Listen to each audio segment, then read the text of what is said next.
नमस्कार दोस्तों, स्वागत है आपका हमारे चैनल टेल्स बाय यशु पर। यहाँ पर आपको मिलेंगी रोचक और सस्पेंसफुल कहानियाँ। अगर आपको यहाँ पर हमारी कहानियाँ पसंद आती हैं तो कृपया करके आप हमारी वीडियोस को लाइक करें, इसको अपने दोस्तों को साथ शेयर करें और साथ के साथ अपना कमेंट करना ना भूलें। अगर आप इस चैनल पर नए हैं तो कृपया करके इसे सब्सक्राइब भी करें। आपका ज़्यादा समय न लेते हुए चलो आज की कहानी को शुरू करते हैं। पिछले एपिसोड में हमने सुना था कि यहाँ पर रोहित और अनिका दोनों ही अब मोनिशा की शादी से लौट जाते हैं। जैसे ही रिया की नज़र अब अपनी मम्मा के पर जाती है तो वो कहती है, मम्मा वाओ वेरी नाइस, आप तो बहुत ही ब्यूटीफुल लग रही हैं। आप दोनों ने जैसे कपड़े पहने हुए हैं, क्या आप दोनों ने फिर से शादी की है? इट्स नॉट गुड मम्मा, क्योंकि आपने हमें इन्वाइट नहीं किया। यहाँ पर अब रोहित और अनिका अब उन्हें समझाते हैं कि नहीं बेटा, ऐसा कुछ भी नहीं है। ये कहते हुए वो कमरे की तरफ चले जाते हैं। इधर अब तक बाकी जितने भी लोग वहाँ पर उस शादी में गए हुए थे वो भी अभी वापस से यहाँ पर इस पैलेस में आ जाते हैं, जहाँ एक तरफ ये सभी थक हार कर अब अपने अपने रूम में चले जाते हैं तो वहीं आयशा मारवा और रेखा मूर्ति ये दोनों ही अब किचन में चली जाती हैं खाना बनाने के लिए। अब तक हेड सर्वेंट ने भी वहाँ पर सारा का सारा सामान लेकर आ जाते हैं जो लिस्टें बच्चों ने उन्हें दी थी, और वहीं बच्चे भी अब उनके पास जाकर कहते हैं, अंकल हमारा सामान। अब बच्चों की इस बात को सुनकर अब हेड सर्वेंट कहता है, हाँ बच्चों, मैं सब कुछ लेकर आया हूँ, बस मुझे 2 मिनट दो। और ये कहते हुए ही अब हेड सर्वेंट जिसके हाथ में बहुत सारे बैग थे वो अब उन बैग्स में से 2 बैग को निकालता है, और अब वो स्टाफ को देते हुए कहते हैं कि जाओ इन दोनों के दोनों बैग्स को इन बच्चों के रूम में लेकर जाओ, और ध्यान रहे इसमें ये सारी की सारी चीज़ें ही सकुशल वहाँ पर पहुँचनी चाहिए, कोई टूट फूट ना हो। अब हेड सर्वेंट की ये बात सुनते ही अब 2 स्टाफ अब उन बैग को एलिवेटर की तरफ लेकर जाने लगते हैं, तो वहीं बच्चे भी अब उनके पीछे पीछे जाने लगते हैं, क्योंकि बच्चे तो बहुत ही एक्साइटेड थे। वो तो न जाने कब से ही सामान के लाने का ही वेट कर रहे थे। अब उनसे और इंतज़ार नहीं हो रहा था। यहाँ हेड सर्वेंट अब बाकी के सामान को लेकर अब किचन में रख देते हैं। अब हेड सर्वेंट को देखकर अब रेखा मौसी कहती है, इसे यहीं रख दीजिए, इसे हम अरेंज कर देंगे, तुम चिंता मत करो। और हाँ 1 मिनट रुकिए। ये कहते हुए ही रेखा मौसी अब अपने फ़ोन से सावित्री को कॉल लगा देती है। कुछ देर के रिंग के बाद जब हेलो की दूसरी साइड से आवाज़ आती है तो रेखा मौसी अब सावित्री से कहती है, सावित्री, मैंने तुम्हें जो कहा था वो सारी की सारी चीज़ें लेकर एक बार ग्राउंड फ्लोर पर आ जाओ। यहाँ पर रेखा मौसी की ये बात सुनते ही अब सावित्री भी दूसरी तरफ से कहती है, हाँ मैडम, मैं बस अभी लेकर आती हूँ, आप बस मुझे कुछ समय दीजिए। अब सावित्री की ये बात सुनते ही अब रेखा मौसी भी कहती है, ओके ठीक है, ले आओ। और अब वो इधर अपने फ़ोन को डिस्कनेक्ट कर देती है, और इधर अब वो हेड सर्वेंट जो कि अभी उसकी बात को सुनकर वहीं रुका हुआ था अब उससे कहती है, आप अपने सभी स्टाफ को हॉल में बुला लीजिए। अब रेखा मौसी की ये बात सुनते ही एक पल के लिए तो हेड सर्वेंट डर जाता है कि कहीं उनसे कोई गलती तो नहीं हो गई, कि उसके एब्सेंट में कहीं यहाँ पर किसी सर्वेंट ने कुछ ऐसा काम तो नहीं कर दिया जिसकी वजह से इन सब की नौकरी तो खतरे में नहीं है, या इनके ऊपर अब एक डांट पड़ने वाली है। इसलिए अब वो हेड सर्वेंट एकदम से घबरा जाता है, और अब वो घबराहट में ही कहता है, लेकिन मैडम क्या हुआ है? क्या हम में से किसी से कोई गलती हुई है क्या? अब हेड सर्वेंट किस बात को सुनकर इससे पहले कि रेखा मौसी कुछ भी कहती, अब हेड सर्वेंट कहता है, सॉरी मैडम, अगर किसी से कुछ भी गलती हुई है तो मैं उसके बिहाफ से सॉरी बोल रहा हूँ, मैं गलती मान रहा हूँ, लेकिन प्लीज़ बताइए ना अगर कुछ भी ऐसा हुआ है तो। अब हेड सर्वेंट को इस तरह से घबराया हुआ देखकर अब रेखा मौसी कहती है, डोंट वरी, ऐसा तो कुछ भी नहीं है, मैंने तो बस ऐसे ही, क्योंकि कल क्रिसमस है ना। और ये कहते हुए ही अब रेखा मौसी कहती है, प्लीज़ आप उन सब को बुला लीजिए एंड डोंट वरी, अगर किसी से कोई गलती भी होती है तो क्या हुआ, आप सब भी तो हमारे फैमिली मेंबर ही है ना, क्योंकि आप हमेशा ही हम लोगों के लिए काम जो करते रहते हैं। इसलिए अब रेखा मौसी की ये बात सुनकर अब वो हेड सर्वेंट भी कहता है, ओके श्योर मैडम, और अब उसके चेहरे पर एक स्माइल आ जाती है। और इसके बाद अब वो किचन में बने एक बटन को प्रेस कर देते हैं। जैसे ही वो बटन प्रेस होता है तो वहाँ पर एक अलार्म सा म्यूजिक बजने लगता है। उस अलार्म के म्यूजिक को सुनते ही अब वहाँ पर जितने भी स्टाफ इधर उधर काम कर रहे थे वो सभी अब वहाँ पर ग्राउंड फ्लोर पर आकर एकत्रित हो जाते हैं।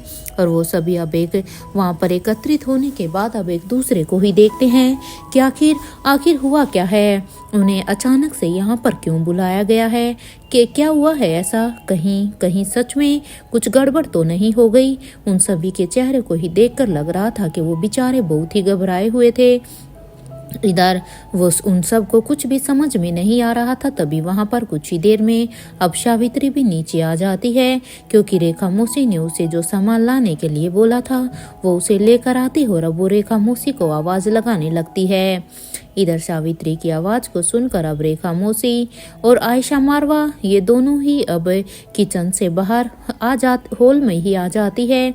और जैसे ही अब वो बाहर आती हैं तो वो देखती हैं कि उन्होंने जो सावित्री से जो भी सामान मंगवाया था सावित्री उसे लेकर वहां पर नीचे आ चुकी है। यहाँ आयशा मारवा और रेखा मूर्ति ये दोनों ही अब सावित्री के पास जाती हैं और उससे कहती हैं, इसे टेबल पर रख दो सावित्री, कब तक इसे लेकर ऐसे ही खड़ी रहोगी। अब उनकी ये बात सुनते ही सावित्री अब एक बड़े से थाल में कुछ गिफ्ट लेकर आई थी, तो अब वो उस पूरे के पूरे थाल को अब उस टेबल पर रख देती है।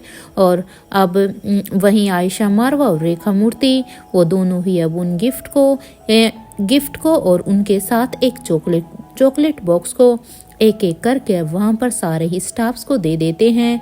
और उन्हें साथ के साथ वो दोनों ही अभी मैरी क्रिसमस भी विश करती हैं। बदले में अपनी मैडम से ये सब सुनते ही अब उन सभी के चेहरे पर एक स्माइल भी थी और वो स्टाफ मेंबर भी अब उन्हें अपना अपना गिफ्ट लेते हुए विश करते हैं और साथ के साथ उन्हें थैंक यू भी कहते हैं, क्योंकि सच में उनके चेहरे पर एक प्यारी सी स्माइल थी, क्योंकि उन्हें भी पता था कि सच में यहाँ पर ये लोग उन्हें अपने फैमिली के मेंबर जैसा ही समझते हैं। इधर कुछ देर में ही वो सभी अब जब अपना अपना गिफ्ट ले देते हैं तब अब यहाँ पर आयशा मारवा उन सभी से कहती है, अब आप लोग जा सकते हैं, जाकर आप सभी भी अपनी फैमिली के साथ अपना क्रिसमस सेलिब्रेट करो। तो वहीं रेखा मूर्ति अब ये सब कहने के बाद वो अब कुकर वहाँ पर रेखा मूर्ति वहीं पर ही खड़ी थी कि तभी अब रेखा मूर्ति को वहाँ पर किचन में से कुकर की सीटी सुनाई देती है। तो वो अब आयशा मारवा से कहती है, अरे जल्दी से चलो किचन में वरना दाल सच में जल जाएगी। अब रेखा मूर्ति की ये बात सुनते ही अब सावित्री कहती है, हाँ चलिए मैं भी आप दोनों की इसमें मदद कर देती हूँ। अब सावित्री की ये बात सुनते ही अब आयशा मारवा कहती है कि आज इंडियन फूड बनेगा। अब आयशा मारवा की इस बात पर सावित्री कहती है कि आयशा मैडम, लेकिन रोहित बाबा तो उसे ये कहाँ ही, उसने बस अभी ये रोहित का नाम ही लिया था। कि तभी अब आयशा मारवा कहती है कि रोहित भी आज इंडियन खाना ही खाएगा, मैं देखती हूँ वो कैसे आज ये खाना नहीं खाता है। सावित्री वो गाजर आए हैं, तुम उन्हें जल्दी से धोकर ग्राइंड कर दो, हमारी इस काम में थोड़ी सी हेल्प करो। आज गाजर का हलवा भी बनेगा, क्योंकि गाजर का हलवे को देखकर बच्चे बहुत ही खुश हो जाएंगे, क्योंकि जहाँ तक मैं जानती हूँ बच्चों को ये हलवा बहुत ही पसंद आने वाला है।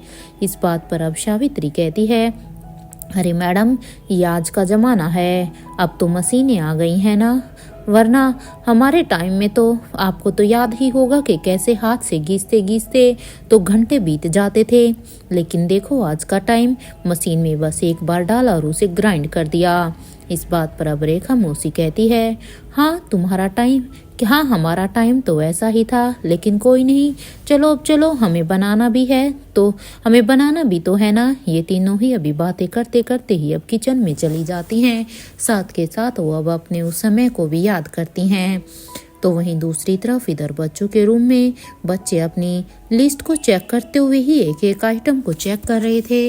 वो चेक कर रहे थे कि उन्होंने लिस्ट में जो भी कुछ लिखकर हेड सर्वेंट को दिया था वो सारा का सारा सामान प्रॉपर यहाँ पर आया भी है या उसमें से कुछ मिस तो नहीं, क्योंकि जो लिस्ट उन्होंने दी थी उसी के अकॉर्डिंग ही वो अपनी पूरी की पूरी प्रिपरेशन करने वाले थे।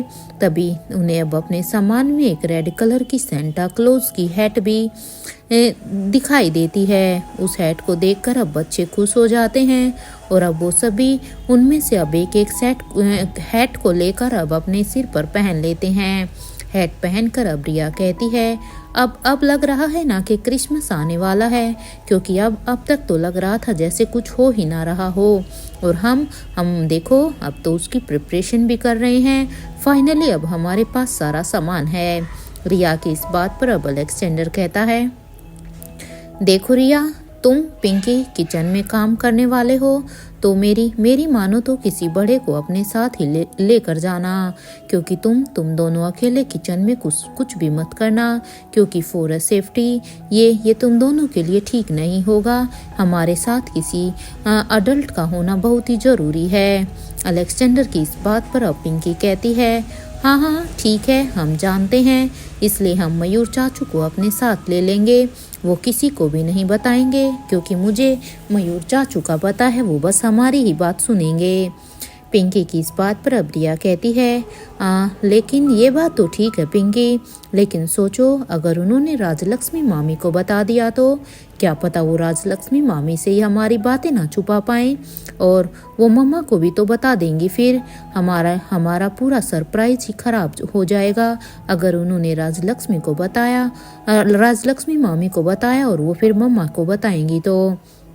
रिया की बात पर अब अलेक्जेंडर कहता है, तो फिर ओमकार मामू और प्रीति मासी की ही हेल्प ले लो, क्योंकि वो दोनों तो शायद किसी को नहीं बताएंगे, लेकिन हाँ हमें उन दोनों की ही एक साथ हेल्प लेनी होगी, क्योंकि अगर उन दोनों में से हम किसी एक को बताएंगे तो फिर वो दूसरे को बताएगा। अब उसकी ये बात सुनते ही अब रिया कहती है, हाँ ये ठीक रहेगा, ये एक अच्छा आइडिया है, और साथ के साथ मैं सनी चाचू को भी यहाँ पर बुला लेती हूँ, क्योंकि जब सनी चाचू भी यहाँ पर आएंगे तो फिर तो हमें और भी मजा आएगा। इवन हमारा मजा भी दोगुना हो जाएगा और हमारी प्रिपरेशन भी अच्छी हो जाएगी।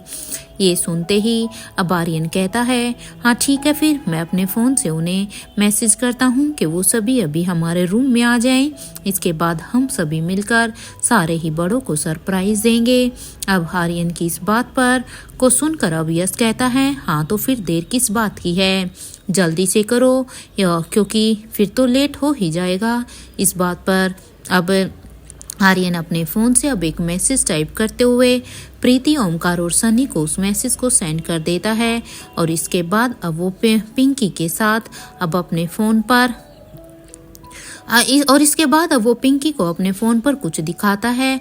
ऐसे ही दोनों बच्चे कुछ देर तक लगे रहते हैं और अब आर्यन अपने फ़ोन को एक साइड रख देता है। उसके बाद अब रिया पिंकी के पास आती है और अब वो पिंकी को अपने फ़ोन पर अब प्लम केक की कुछ रेसिपीज़ दिखाती है, क्योंकि प्लान के अकॉर्डिंग इन दोनों को केक बनाना था। वहीं दूसरी तरफ जब ओमकार और प्रीति ने अपने फ़ोन के मैसेज टोन को सुना तो वो देखते हैं कि उसके फ़ोन पर तो आर्यन का मैसेज आया हुआ था और वो उन्हें बुला रहा था, और उन्हें इस बात को सीक्रेट भी रखना है। इस मैसेज को पढ़कर अब प्रीति अब ओमकार से कहती है, तुम अभी यहीं रुको, मैं आती हूँ, मैं देखती हूँ कि सच में बच्चे क्या कर रहे हैं। प्रीति की ये बात सुनते ही अब ओमकार कहता है, हाँ बिल्कुल। ये कहते हुए है अब ओमकार अपने मन में ही सोचता है कि एक बार प्रीति यहाँ से चली जाए, उसके बाद मैं बच्चों के रूम में जाऊँगा। आखिर उन्होंने उसे वहाँ पर क्यों बुलाया होगा। यहाँ प्रीति अब अपने रूम से निकलकर बच्चों के रूम की तरफ जाने लगती है। जैसे ही वो बच्चों के रूम की तरफ जा रही थी तो वो देखती है कि सनी भी बच्चों के रूम की तरफ ही जा रहा था। सनी को वहां जाता हुआ देखकर अब प्रीति सोचती है शायद कुछ काम होगा, इसीलिए ही सनी बच्चों के पास जा रहा होगा। ये सोचते हुए ही प्रीति और सनी अब एक ही टाइम पर अब एक साथ दरवाजे के पास पहुंच जाते हैं।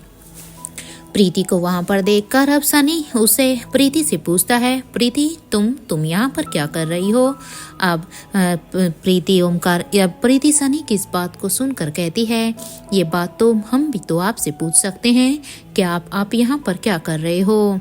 प्रीति की इस बात को सुनकर अब सनी कहता है, मैं तो बच्चों से मिलने के लिए आया था। सनी की इस बात को सुनकर अब प्रीति भी सेम रिप्लाई करती है कि हाँ, फिर मैं भी तो बच्चों से ही मिलने आई थी। इधर वो दोनों ऐसे ही बातें करते हुए ही अब वो दरवाजे को नॉक करने ही वाले थे कि तभी अब वहां पर पीछे से अब ओमकार भी आ जाता है और ओमकार को वहां अपने पीछे खड़ा हुआ देखकर अब सनी उसे हैरानी से देखता है कि अब उनके पीछे पीछे ओमकार भी क्या कर रहा है। तो वहीं ओमकार भी अब उन दोनों को देखकर एकदम से शॉक हो जाता है और उनके पास आने के बाद अब वो सनी और प्रीति से कहता है, क्या बात है, तुम दोनों यहाँ पर? इस बात पर अब प्रीति कहती है, हाँ, मुझे बच्चों से मिलना था, मैंने बताया था ना। ये कहते हुए ही प्रीति अब दरवाजे को फिर से नॉक करने लगती है। जैसे ही इधर अब दरवाजा खुला तो यहाँ पर दरवाजा यश ने खोला था। यश को सामने खड़ा हुआ देखकर अब वो कहता है, बिना आवाज किए आप तीनों अभी अंदर आ जाइए, क्योंकि किसी को भी पता नहीं चलना चाहिए कि आप तीनों हमारे कमरे के अंदर हैं। यश की इस बात पर अब वो तीनों एकदम से हैरानी से एक दूसरे को देखते हैं कि आखिर वो उन्हें ऐसे क्यों कह रहा है। लेकिन अब वो बच्चों के कहे अनुसार चुपचाप उनके कमरे के अंदर आ जाते हैं। यहाँ यह सब उन तीनों के अंदर आने के बाद अब उस कमरे के दरवाजे को बंद कर देता है। अंदर आने के बाद अब प्रीति कहती है, रिया ये सब क्या है? इस बात पर अब रिया कहती है, ओफो मासी, ये तो क्रिसमस सेलिब्रेशन की प्रिपरेशन है ना। अब प्रिया की ये बात सुनते ही सनी कहता है कि तो फिर तुम सब ने हम तीनों को बुलाया था क्या? इस बात पर अब आर्यन हाँ में अपना सिर हिला देता है और अब वो तीनों ही एक एक करके अब वहाँ पर अब वो उन तीनों को ही एक एक पेपर देते हुए कहते हैं, इसमें आप तीनों का ही काम लिखा हुआ है कि आप तीनों को क्या क्या करना है, क्योंकि हमारे इस प्लान में आप तीनों को ही हमारी हेल्प करनी होगी। यहाँ पर सनी, ओमकार और प्रीति ने जैसे ही उन पेपर्स को अपने हाथ में लिया तो उन पेपर को हाथ में लेते हुए वो कहते हैं, अभी नहीं, क्योंकि अभी डिनर का टाइम है। डिनर करने के बाद जब सब लोग सो जाएंगे उसके बाद ही हम अपनी प्रिपरेशन स्टार्ट करेंगे, क्योंकि अगर उससे पहले हमने कुछ भी किया तो किसी को भी पता चल सकता है। उनकी इस बात पर अब पिंकी कहती है, लेकिन मामी, क्या आपको प्लम केक बनाना आता है? इस बात पर अब प्रीति कहती है, हाँ, वो क्या है ना, बचपन में मुझे और आपकी मम्मा को अपनी मम्मा की ज्योति बुआ यानी कि मेरी मम्मा ने ये सब सिखाया था, तो मुझे आता है। इस बात पर अब आर्यन कहता है, मम्मा ने कभी बनाया क्यों नहीं है फिर? क्योंकि अगर आपको और मम्मा को बनाना आता है तो मम्मा को कभी हमारे लिए भी तो बनाना था ना। अब उसकी इस बात को सुनकर अब रिया कहती है, ओफो बुद्धू, डैड ने उन्हें कभी बनाने ही नहीं दिया, क्योंकि तुम्हें तो पता ही है ना, एक तो मम्मा कितनी बिजी होती हैं और वैसे भी यहाँ पर तो कितने ही नौकर चाकर होते हैं ना। वैसे अगर मैं कहूँ तो मम्मा बहुत ही टेस्टी खाना बनाती है। रिया की इस बात पर अब अलेक्जेंडर कहता है, हाँ रिया, वो तो मुझे भी पता है, क्योंकि मैंने तो मम्मा के हाथ का खाना खाया भी है। यहाँ पर ये सभी बातें कर ही रहे थे कि तभी अब रिया कहती है, ओ गॉड, प्लीज आज रात के लिए कोई बाहर ना जाए, हम सभी मिलकर मजे करेंगे, क्योंकि सच में जिस तरह से हम सब ने प्लान बनाया है सब कुछ वैसे ही हो जाए। यहाँ पर ये सभी बातें ही कर रहे थे तो वहीं इधर स्वाति मल्होत्रा अपने रूम में करण गुलेरिया को ही देख रही थी। यहाँ करण गुलेरिया को कुछ विजुअल्स दिखाई दे रहे थे, क्योंकि करण गुलेरिया को यहाँ पर स्वाति ने वो उसकी याददाश्त वापस लाने की मेडिसिन दी हुई थी। अब उसे अपने विजुअल्स दिखाई देते हैं कि कोई दो लोग किसी कंपनी में गए हैं और वो किसी का वहाँ पर इंतजार कर रहे हैं।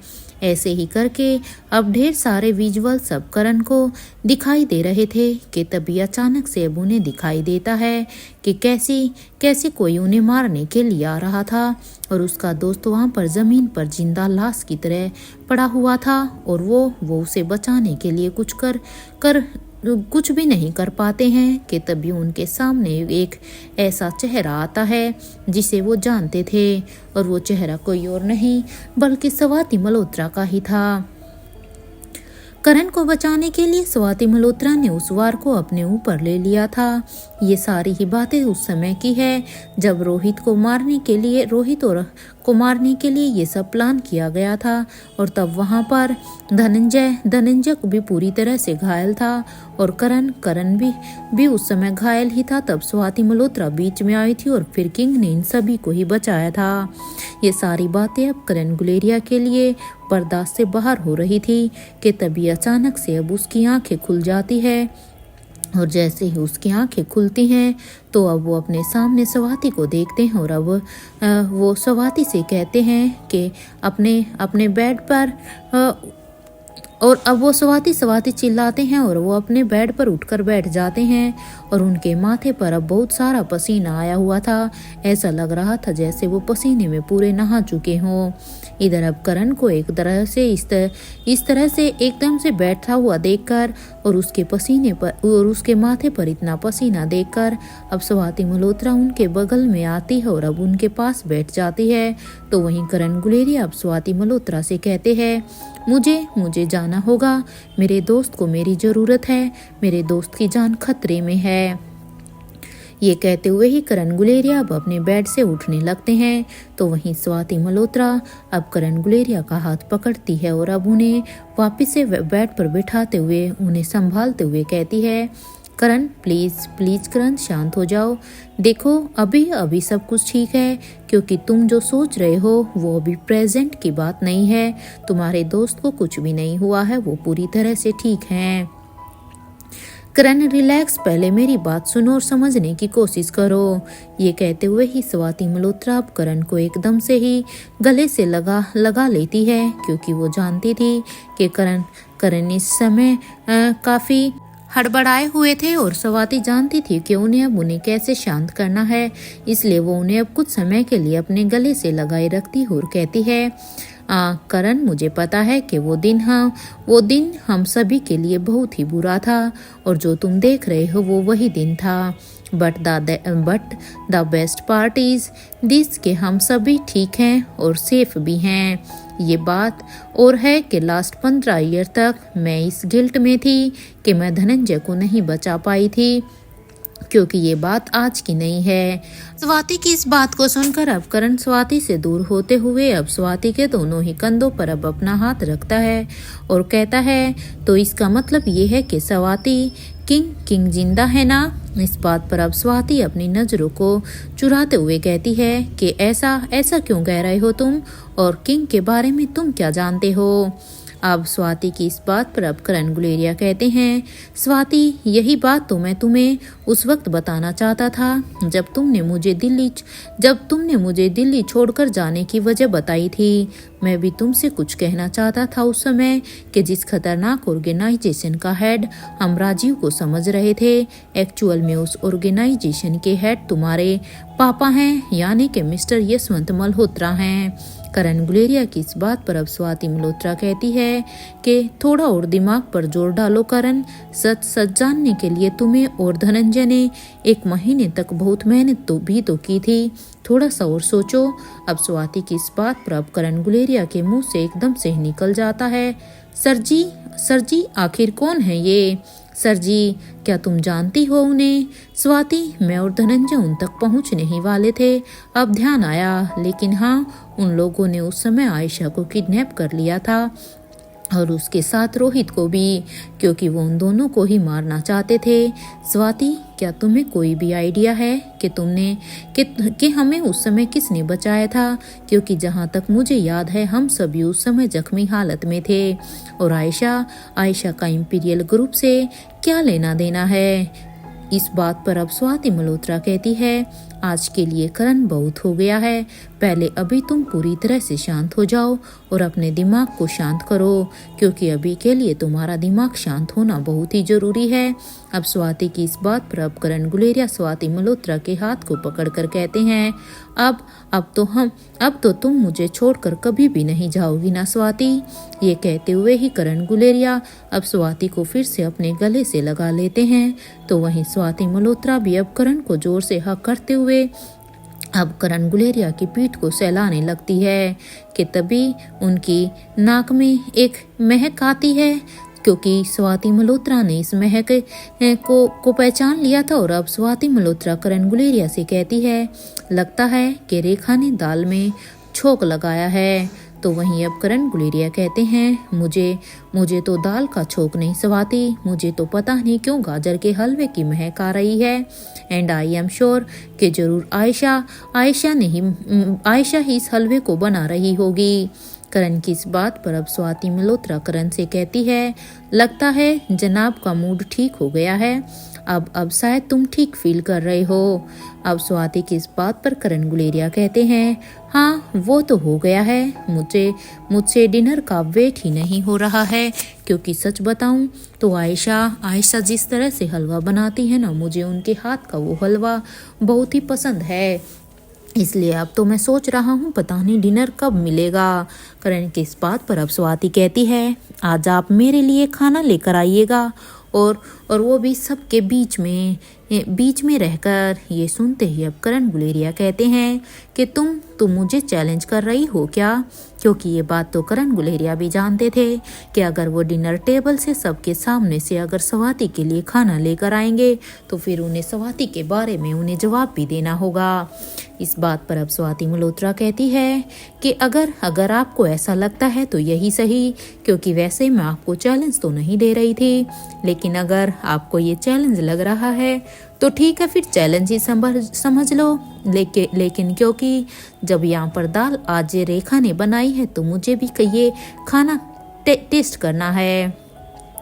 यहाँ स्वाति मल्होत्रा जानती थी कि इस वक्त भले ही उन्होंने करण गुलेरिया को शांत कर दिया है, लेकिन करण गुलेरिया के नेचर को तो वो भी अच्छी तरह से जानती थी कि इस वक्त करण गुलेरिया अपने दिमाग में जरूर कोई ना कोई कैलकुलेशन तो कर ही रहे होंगे, भले ही वो उनके सामने अभी नॉर्मल होने की कोशिश कर रहे हो। और कहीं ना कहीं स्वाति का शक सही भी था, क्योंकि यहाँ करण गुलेरिया सच में यही सोच रहे थे कि उस वक्त धनंजय मारवा ने क्यों कहा था कि उन्हें राहुल को रोहित बनाना है, क्योंकि अब उन्हें सारी की सारी बातें ही याद आ गई थी।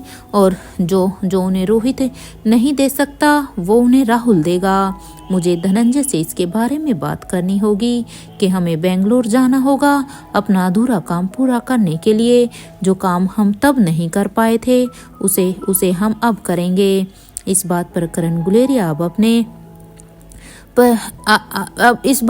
करण गुलेरिया सोच ही रहा था, तो वो अब अपने परिवार की ढाल बनकर खड़ा हुआ था। उसने पूरी तरह से सोच लिया था कि अब वो अपने परिवार पर किसी भी तरह की मुसीबत नहीं आने देगा। शेर अगर कुछ सालों तक सो रहा था तो इसका मतलब ये नहीं कि उसने शिकार करना छोड़ दिया है, क्योंकि वो बात अलग थी कि इतने सालों की बातें उसे अब तक याद नहीं थी। सर जी तक तो पहुँच कर ही रहेंगे हम जहाँ करण के दिमाग में ये सब चल रहा था। तो वहीं दूसरी तरफ आकाश और आलिशा की मीटिंग भी अब यहाँ पर काफ़ी लंबी चल गई थी, क्योंकि वो दोनों ही ऑनलाइन अपनी मीटिंग ले रहे थे। वहीं अंजलि तो अब आकाश का वेट ही करती रह गई, लेकिन आकाश और आलिशा का डिस्कशन तो ख़त्म ही होने का नाम ही नहीं ले रहा था। यहाँ अब अपनी जगह से उठकर श्रेया अब आकाश के पास जाती है, क्योंकि ये बात तो अब आकाश श्रेया भी जान चुकी थी कि उसे अब शायद कुछ ना कुछ करना होगा। इसलिए अब वो वहाँ पर उसके पास जाकर अब सामने आलिशा से कहती है, गुलेरिया परिवार के सारे ही बच्चे एक जैसे हैं, काम में इतने बिजी हो जाते हैं कि उन्हें टाइम का पता ही नहीं चलता है। अरे एटलीस्ट अब तो ख़त्म करो रानी साहिबा, डिनर का टाइम हो गया है, आप भी डिनर कर लीजिए, बाकी का डिस्कशन बाद में कर लीजिएगा क्योंकि तुम दोनों तो कहीं अब भागे नहीं जा रहे हो। श्रेया की इस बात पर अब आलिशा श्रेया से कहती है, ठीक है, और वैसे भी अच्छा हुआ कि आपने हमें याद दिला दिया, वरना मामा जी से हमें बहुत ही डांट पड़ने वाली थी कि हम समय पर डिनर करने के लिए क्यों नहीं आए। इधर श्रेया से बात करने के बाद अब वो आकाश से कहती है कि ठीक है मिस्टर गुलेरिया, अभी के लिए हम इस मीटिंग को वाइंड अप करते हैं, डिनर के बाद हम इसे फिर से शुरू करेंगे।